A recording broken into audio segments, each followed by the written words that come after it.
আলহামদুলিল্লাহ।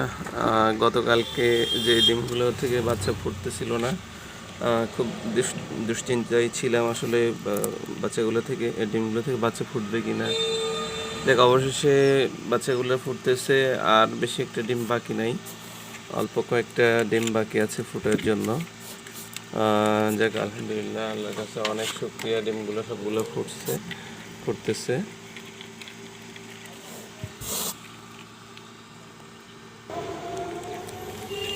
সকাল সকাল খুব ভালো লাগছে আসলে এই দৃশ্যটা দেখে। কালকে পর্যন্ত আসলে ডিমগুলো ফুটতেছিল না।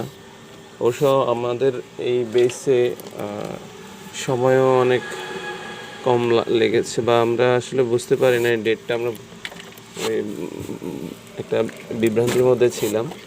15 দিন বয়সেই আমরা গতকালকে ভাবতেছি যে আজকে 17 দিন হয়ে গেল কিনা।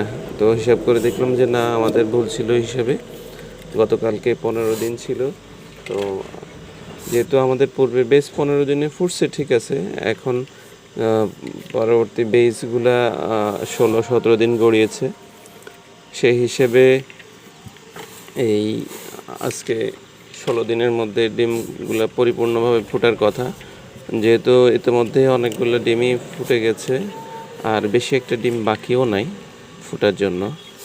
আশা করছি যে ইনশাল্লাহ আমরা সবগুলো ডিম থেকেই বাচ্চা পাবো।